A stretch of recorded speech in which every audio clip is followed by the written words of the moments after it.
This is an example of a lesson plan that I'd use around Veterans Day. We'd be doing our Veterans Day concert with preparations for our Christmas concert coming up a month later. I'd start off the rehearsal with warm-ups, the concert B-flat scale, something simple, practiced, routine for these students. But I'd start to play rhythm games with them. Using Modality as, the first adaptation, I'd adapt for somebody that's, visually oriented with learning. And I'd use giant flashcards. This would be an example.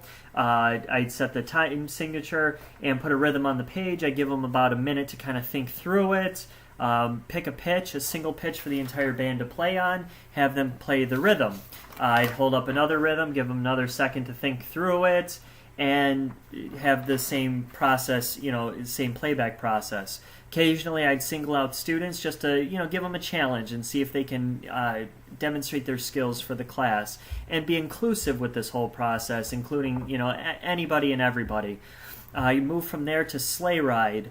This is probably about the second or third time they've had an opportunity to play this piece, and it's challenging to beginner players with respect to sight reading. So with pacing as the adaptation, I'd slow down the entire piece to accommodate sections like da da da da da da da da da da da da, which for flutes is a fingering nightmare. For trumpets, that's going through lip slurs on, same finger slurs articulated. Gets pretty challenging to nail those partials down. So slower tempo would help accommodate for that. Not just, the special needs students, but everybody in general. I'd also work on size with the amount of content in Sleigh Ride itself, dynamics, articulations, accents, tempo markings, etc.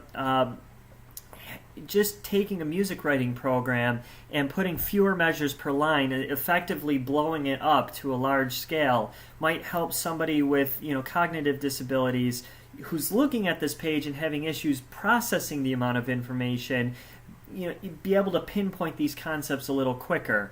So yeah, it might require 3 to 4 pages worth of music for just a sheet of music, but it would help them to grasp these concepts a little quicker and to see them coming in advance, rather than being overwhelmed and taken aback by this. Then I move on to the piece that we'd be working on for Veterans Day. Like I said, within a couple of rehearsals left before the concert, Armed Forces on Parade.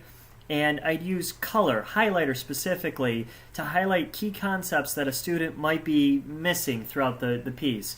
Maybe they're playing the notes and the rhythms correctly, but they're missing accidentals. They're playing B naturals versus B flats. So have them take a highlighter and highlight all the accidentals or all the notes affected by the key signature to remind themselves, hey, this is tweaked just a little bit. Or if it's not such a finite concept and it's a grouping of measures, like I said, from Sleigh Ride, they have a complicated section, da da da da da da. Taking the highlighter and highlighting that entire section of measures to act more like study skill that they could use to draw their attention to something they need to spend more time with. And that would be something I would use follow-up lessons to include.